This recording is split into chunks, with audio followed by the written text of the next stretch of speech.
Yo, hello guys, hari ini Mimin akan merekap alur cerita dari Donghua My Holy Wyvern part ketiga. Sebelum itu Mimin mengingatkan kepada kalian untuk like, komen, dan juga share video ini kepada teman-teman kalian agar channel ini makin berkembang. Dan jangan lupa juga untuk subscribe dan nyalakan lonceng notifikasi agar kalian selalu menerima updatean video terbaru dari Mimin. Oke, tanpa berbasa-basi, masuk intro dan selamat menonton guys.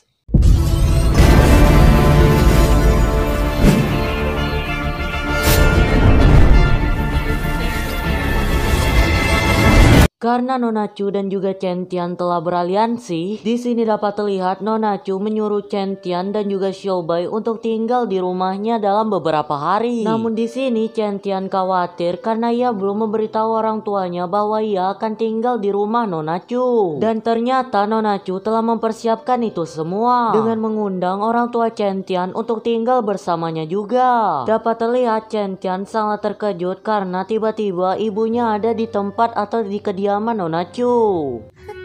没事，阿姨就当这里是自己家。 Setelah itu Nona Chu pun mengajak Chen Tian pergi untuk berdiskusi bersamanya. Alasan Nona Chu mengundang mereka semua dikarenakan Nona Chu takut Chen Tian dan keluarganya dalam bahaya karena tianggang trial yang akan segera dimulai. Di sini Nona Chu pun langsung to the point. Ia mengatakan setiap roh pejuang dapat memiliki 2 senjata suci. Karena Chen Tian yang hanya memiliki 1 senjata suci, maka Chen Tian dapat memanggil 1 senjata suci lagi. Dan jika Chen Tian hoki, ia bisa memanggil roh senjata level Tian. Di sini dapat diketahui pula untuk memanggil senjata suci memerlukan uang sebanyak 100.000 yuan. Dan di sini dapat terdengar Nona Chu yang akan membayar uang pemanggilan tersebut. Dan proses pemanggilan roh senjata pun dimulai.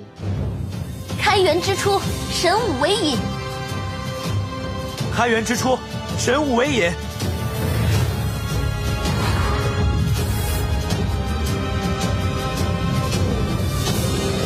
上元武库，上元武库。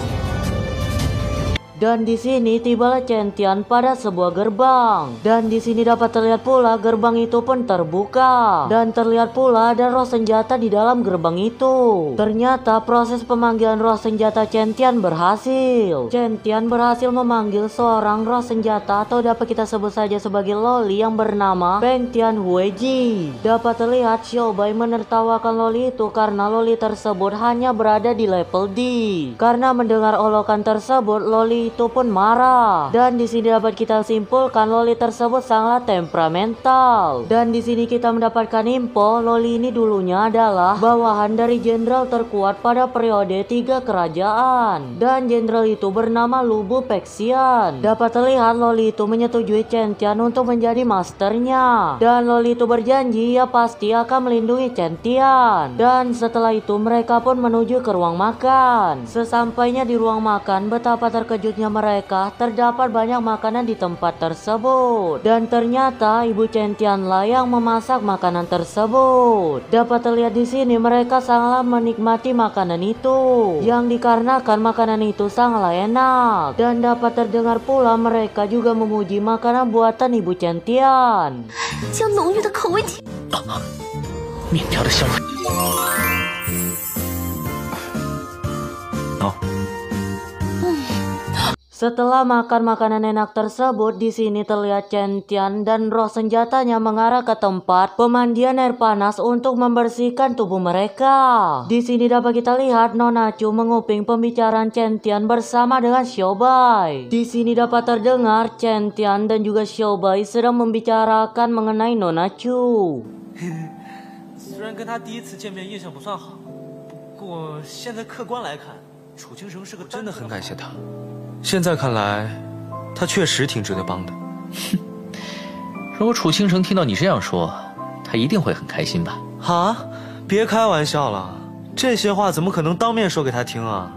哼，谁要你救？ Beralih scan dapat terlihat ibu Chen Tian akan pulang ke rumahnya kembali. Hal ini dikarenakan ia yang tidak ingin meninggalkan ayah Chen Tian sendirian di rumah. Mendengar hal tersebut Chen Tian pun mengerti dan Chen Tian tidak akan melarang ibunya untuk pergi. 行，下次再来做给你吃。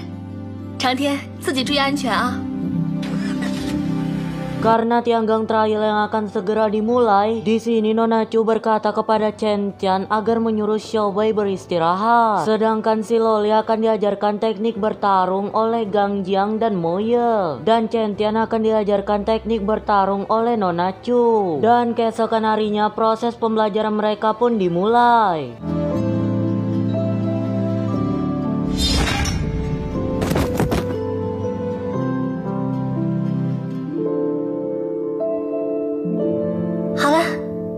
Beralih scan dapat terlihat Chen Tian bersama dengan Nona Chu pergi ke suatu tempat. Ternyata Chen Tian pergi karena ia ingin membeli buku sinologi yang baru. Karena tak sabaran, Chen Tian pun lantas meninggalkan Nona Chu. Ketika Nona Chu ingin mengejar Chen Tian, tiba-tiba ada seorang bocah misterius yang memanggil Gan Jiang dan Mo Yu.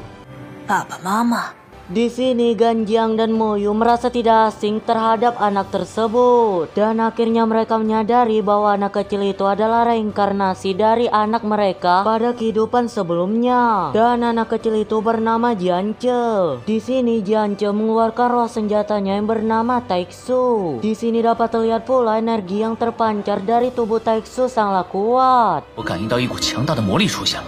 Lantas karena hal tersebut, Nona Chu pun membuat ruang atau arena pertandingan. Di sini Gang Jiang merasakan energi yang kuat dari Taixu yang sampai membuat Gan Jiang keringat dingin. Dan tanpa berbasa-basi, Jiance pun langsung menyuruh Taixu untuk membunuh semua orang tersebut. Di sini Gan Jiang lah yang akan melawan Taixu. Gan Jiang pun langsung melakukan penyerangan. Namun dengan sangat mudah Taixu menghentikan serangan tersebut. Di sini dapat terlihat Chen Tian dan Xiaobai menuju ke tempat Nona Chu. Di sini terdengar pula Xiaobai beranggapan bahwa Taixu berada di level holy. Dan finally pertarungan epic Gan Jiang dan Taixu pun terjadi.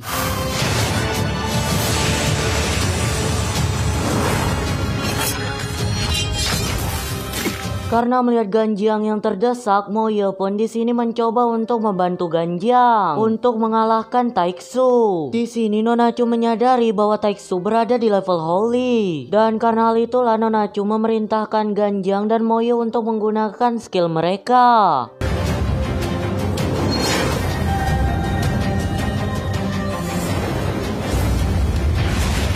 Namun skill tersebut sangat tak berguna bagi Taixu. Bahkan skill tersebut tak melukai Taixu sama sekali. Di sini Taixu pun menunjukkan skillnya yang sebenarnya.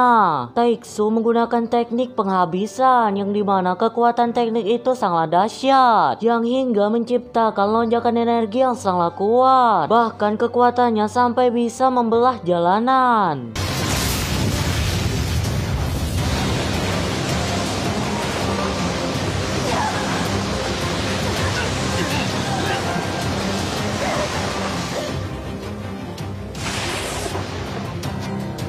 Karena tak mau berlama-lama, Taixu pun di sini mengarahkan serangannya kepada Nona Chu. Tapi untung saja Chen Tian datang tepat waktu dan Chen Tian dapat menyelamatkan Nona Chu. Di sini Taixu pun melancarkan serangannya kembali. Namun serangan itu dapat ditahan dengan mudah oleh Xiaobai. Di sini ternyata Taixu mengenal Xiaobai dan ia seperti tak percaya diri dapat mengalahkan Xiaobai. Lanjut di sini terlihat pula Jiance merasakan kesakitan yang amat kuat. Dan karena hal itulah Taixu pun membawa Jiance pergi dari tempat itu.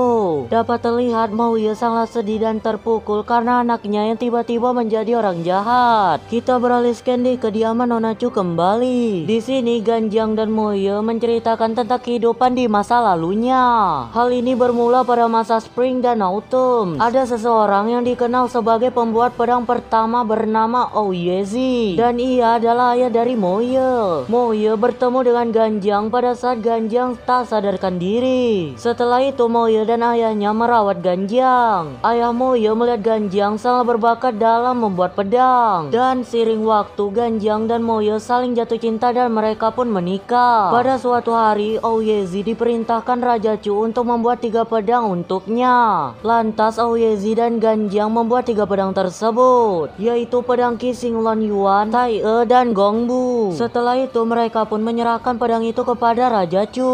Di sini dapat terlihat Ouyezi, Ganjiang, dan Moye pergi ke suatu gunung. Mereka ke sana bertujuan untuk membuat beberapa pedang dengan penuh keberanian. 3 tahun berlalu, pedang Zenlula yang dianggap paling terkuat di antara pedang lainnya. 战卢便是天尊堂的首领。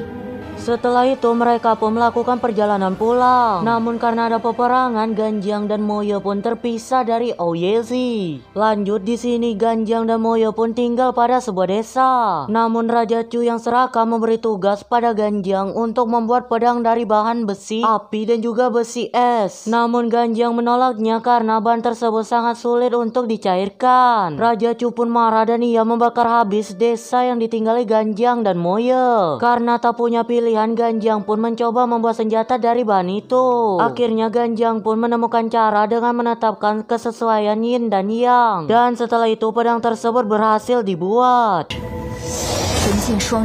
Pada saat ini Moye sedang mengandung. Ganjiang pun menyuruh Moye pergi dari tempat itu dengan membawa pedang yang. Sedangkan ia menyerahkan pedang Ying pada Raja Chu. Dan setelah itu Ganjiang pun dibunuh oleh Raja Chu. Lalu Raja Chu memerintahkan pasukannya untuk mengejar Moye dan mengambil pedang yang. Dan untuk menyelamatkan anaknya, Moye pun di sini mengorbankan dirinya. Anak mereka diselamatkan oleh pria tua. Dan terdengar anak mereka berniat untuk membalaskan dendam dari orang tuanya. Pria tua itu berkata ia akan membalaskan dendam Jiance jika Jiance memenggal kepalanya sendiri. Lalu pria tua itu membawa kepala Jiance pada Raja Chu dan melemparkan kepala itu dalam panci besar. Dan setelah itu pria tua memenggal kepala Raja Chu. Dan pria tua itu pun juga memenggal kepalanya sendiri. Dan terdapatlah 3 kepala dalam panci besar tersebut. Mendengar cerita tersebut, Chen Tian pun berkonspirasi ketika Jiance bereinkarnasi, jiwa kakek tua dan jiwa Raja Chu juga masuk dalam tubuhnya. Dan karena itulah Jiance menjadi jahat seperti saat ini. 不稳定吗？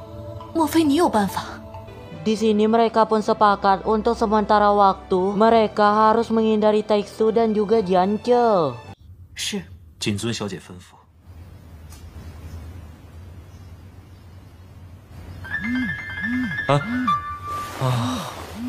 谁呀？昨晚看书太晚，还没睡醒呢。喂。你还要在外面野多久？